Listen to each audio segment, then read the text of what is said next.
मैं दूसरों के समान यह जानता था कि उस कलीसिया में समस्याएं हैं, परंतु मैंने उनके विषय में चिंता करने से इनकार किया। मैंने यह भी जाना कि मेरी कलीसिया के लोगों को मुझे कुछ कहना होगा, परंतु मैं नहीं जानता था कि क्या कहूं। इसलिए मैंने फैसला किया कि मैं वचन का प्रचार करूंगा और सबके साथ सही बर्ताव करूंगा और समस्याओं को परमेश्वर के हाथ में सौंप दूंगा। यही मेरी एकमात्र चिंता और जिम्मेदारी थी, वचन का प्रचार करना और प्रेम में चलना और जिस बात का मैं प्रचार करता उस पर अमल करना। इसलिए मैंने यही करने का प्रयास किया। इसके परिणाम स्वरूप 18 महीनों तक उस कलीसिया में लगातार बेदारी आती रही। हर रविवार हमारी नित्य की आराधनाओं में लोग उद्धार पाते थे और पवित्र आत्मा से भरते थे। जब आप परमेश्वर की आज्ञा को मानते हैं और चिंता का बोझ स्वयं ढोना छोड़ देते हैं, तब आप परमेश्वर को कार्य करने लगाते हैं। मैं कबूल करता हूं कि उस कलीसिया में समस्याएं थीं। कलीसिया 23 वर्ष पुरानी थी और मेरी उम्र केवल 21 वर्ष की थी। वह कलीसिया काफी समय से थी, इसलिए वहां के लोगों ने एक दूसरे के साथ विवाह कर लिया था और कई लोग एक दूसरे के संबंधी थे और इसलिए वहां पर रिश्तेदारों के बीच समस्याएं थीं। कलीसिया में पारिवारिक समस्याएं ऐसी समस्याएं होती हैं जिनमें आप शामिल नहीं हो सकते और फिर भी आप सफल हो सकते। कई बार ऐसा होता था कि मैं प्रचार करने के लिए खड़ा होता था और स्वाभाविक तौर पर मैं उन सारे लोगों को डांट लगाना चाहता था और उन्हें बताना था कि मैं उनके विषय में क्या सोचता हूँ। परंतु जब मुझे ऐसा लगता था, तब मैं फिर से प्रकाशित वाक्य खोलता था और स्वर्ग के विषय में प्रचार करने लगता था, नहीं तो मैं प्रेम के विषय में प्रचार करता। उस कलीसिया को छोड़कर जाने के बाद एक बार मैं एक कैंप सभा में गया, जहां पर मेरी भेंट एक पासवान से हुई जो उसी कलीसिया का पासवान था। उसने मुझे बताया कि केवल मैं ही एक पासवान था जो उस कलीसिया में पासवान के रूप में सफल हो पाया था। उसने मुझे बताया कि वह स्वयं कलीसिया को छोड़कर जाना चाहता है। संडे स्कूल असफल था और पैसों की कमी थी। उसने कहा कि हर कोई परेशान था और उसने मुझसे पूछा कि मेरी सफलता का रहस्य क्या है। मैंने उसे बताया कि अगले 6 सप्ताह तक एक रविवार प्रेम पर और दूसरे सप्ताह प्रकाशित वाक्य पर वह प्रचार करे। मैंने उसे बताया कि यदि वह लोगों को स्वर्ग की मानसिकता वाले बना सकता है और उनके हृदय प्रेम से भर सकता है, तो उनकी सारी समस्याएं दूर हो जाएगी। बाद में यह पासवान मुझसे आकर मिला और उसने मुझे बताया कि 6 महीनों के भीतर कलीसिया उस समस्या से बाहर निकल आई।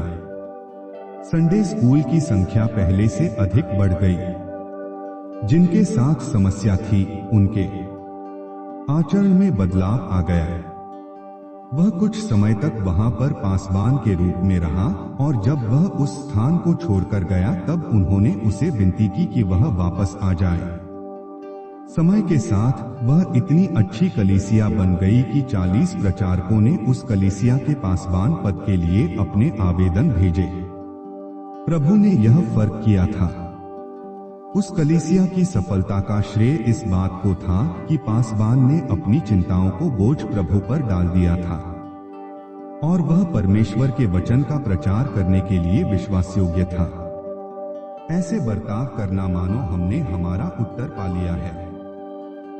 मेरी पत्नी एक मेथडिस्ट लड़की थी और वह ईश्वरीय चंगाई के विषय में नहीं समझती थी। पहली बार जब हमारा विवाह हुआ, कभी कभी जब वह बुधवार के दिन बीमार हो जाती थी, तब वह प्रार्थना सभा में नहीं जाती थी और घर में रह जाती थी। मैं अकेला ही वहां जाता था। जब मैं घर लौटता था, तब वह मुझसे पूछते थी कि क्या मैंने उन्हें उसके लिए प्रार्थना करने के लिए कहा, और मैं कहता नहीं। वह मेरी बात समझ नहीं पाती थी, परंतु मैं उससे कहता था कि मेरे चर्च जाने से पहले उसने और मैंने प्रार्थना कर ली थी और यदि हम फिर से प्रार्थना करते हैं तो हम अपनी प्रार्थना के परिणाम को उलट देते हैं। दूसरी बार प्रार्थना करने का मतलब है विश्वास के अनुरूप कार्य करना नहीं है। कई लोग मानते हैं कि यदि आप कई लोगों से प्रार्थना के लिए अनुरोध करेंगे तो प्रार्थना कार्य करेगी, परंतु यह वचन के अनुसार नहीं है। मैंने उसे बताया कि हमने पहले ही उसकी चंगाई मांग ली थी और मैं केवल ऐसा आचरण कर रहा था मानो हमें पहले से उत्तर मिल गया है। परमेश्वर के आत्मा ने एक बार मेरे द्वारा भविष्यवाणी में कहा, जो कुछ कहा जाता है उसकी ओर ध्यान दो। स्वाभाविक मन और स्वाभाविक मनुष्य कहेगा, यह बात मेरी समझ में नहीं आती। तुम्हें वह समझना नहीं है, परमेश्वर कहता है, परंतु तुम्हें मेरे वचन के अनुसार कार्य करना है, फिर आप उसे समझ पाए या न समझ पाए। यदि तुम केवल विश्वास करोगे और उसके अनुसार कार्य करोगे, तब वचन तुम्हारे लिए वास्तविक सिद्ध होगा और तुम मेरे साथ चलोगे। परमेश्वर विश्वास का परमेश्वर है। यदि आप उसमें चलेंगे तो आपको विश्वास से चलना है। परिस्थितियां और हमारे आसपास के संसार के प्रभाव चाहे जो हो, हम अपनी हर एक समस्या उसके हाथों में दें। परमेश्वर को आपके लिए कार्य करने लगाएं। वह आपके लिए काम करना चाहता है। वह आपकी ओर से काम करना चाहता है। परंतु जब तक आप अपनी समस्याओं को और चिंताओं को थामे रहते हैं और स्वयं ही उन्हें सुलझाने की कोशिश करते हैं, तो वह आपकी मदद नहीं कर सकता। अपनी समस्याएं उसके हाथों में दे पाना अच्छी बात है। इंद्रियों की भाषा और विश्वास की भाषा। आपका सबसे बड़ा शत्रु आपका शरीर है। शरीर और मानवीय बुद्धि आपकी योग्यता को सीमित करने की कोशिश करेगी। आप परिस्थिति, प्रभाव, समस्याएं, चिंताएं, परीक्षाएं, तूफान और विपत्ति की आंधियों की ओर देखते हैं और कहते हैं कि आप विजयी नहीं हो सकते। संदेह शरीर, इंद्रिय और शैतान की भाषा है, मैं नहीं कर सकता, मुझ में योग्यता नहीं है, मेरे पास अवसर या बल नहीं है। फिलिप्पियों 4:13। परंतु विश्वास की भाषा कहती है, जो मुझे सामर्थ देता है उसमें मैं सब कुछ कर सकता हूं। फिलिप्पियों 4:13। पौलुस ने यह फिलिप्पियों की कलीसिया को लिखा। शायद कुछ लोग कहेंगे, लेकिन पौलुस एक प्रेरित था। पौलुस एक प्रेरित था, इसका अर्थ यह नहीं है कि उसमें आपसे अधिक सामर्थ थी। प्रेरित होने से उसे अधिक बल नहीं दिया गया था। प्रचारक के पास अपनी सेवकाई को पूरा करने के लिए केवल एक सेवकाई होती है और एक अभिषेक होता है। परंतु सेवकों को जीवन की उन्हीं आंधियों का सामना करना पड़ता है जिनका हर सदस्य को करना पड़ता है। पौलुस ने कहा, जो मुझे सामर्थ देता है उसमें मैं सब कुछ कर सकता हूं। फिलिप्पियों 4:13। पौलुस ने यह नहीं कहा कि वह सब कुछ कर सकता है क्योंकि वह प्रचारक है। उसने कहा कि वह मसीह में सब कुछ कर सकता है। पौलुस के समान आप भी मसीह में हैं। _ 5:17 में लिखा है, इसलिए यदि कोई मसीह में है तो वह नई सृष्टि है। पुरानी बातें बीत गई हैं, देखो वे सब नई हो गई। यदि आपने नया जन्म पाया है तो आप भी मसीह में नई सृष्टि हैं। मसीह केवल पौलुस का नहीं था, वह आपका भी। विश्वास की भाषा कहती है, मैं मसीह के द्वारा सब कुछ कर सकता हूं। मेरा स्वर्गीय पिता मुझे बल देता है। मुझे विजय नहीं पाई जाती, मैं हार नहीं सकता। आप मसीह के द्वारा सब कुछ कर सकते हैं, जैसा पौलुस ने किया। मैं आत्मिक दृष्टिकोण से कह रहा हूं। यदि आपके विरोध में परीक्षा आती है तो वह आपको हरा नहीं सकती, क्योंकि सारे संसार में ऐसी कोई भी शक्ति नहीं है जो उस महान पर विजय पा सके जो आप में वास करता है। यह पद घोषणा करता है कि आप अंदर से बलवान हैं। मैंने सीखा है कि किस प्रकार उस महान पवित्र परमेश्वर को मेरे लिए कार्य प्रवृत्त करे। मैंने नया जन्म पाया है और मैं उसके प्रेम का भागी हो गया हूँ, परंतु मुझ में उसका आत्मा वास करता है जिसने यीशु को मरे हुओं में से जिलाया। इसलिए मुझ में परमेश्वर की बुद्धि, बल और योग्यता है।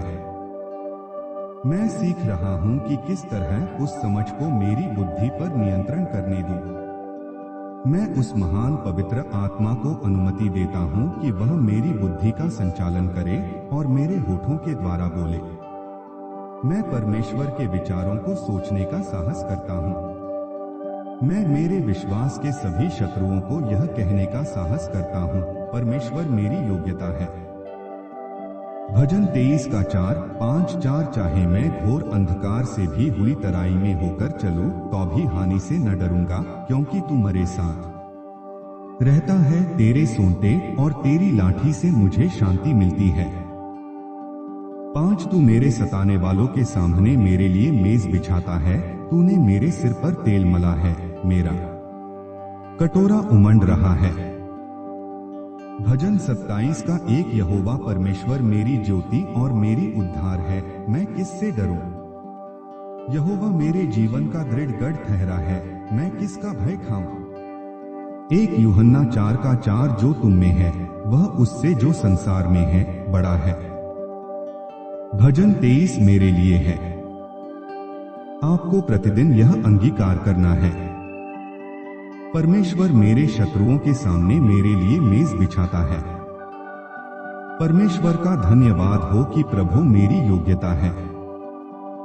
वह मेरे जीवन का बल है, मैं किससे डरूं। जो मुझ में है वह उससे जो संसार में है बड़ा है।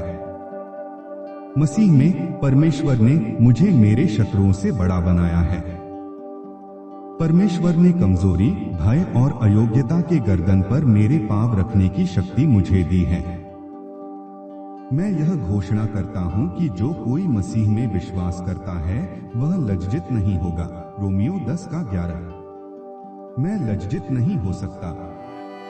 मेरे परमेश्वर का बल मेरा है। मैं अपने शत्रुओं से श्रेष्ठ हूं। मैं अपने बल पर भरोसा नहीं करता, क्योंकि बाइबल में मेरे बलवान होने के विषय में कुछ भी नहीं कहा गया है।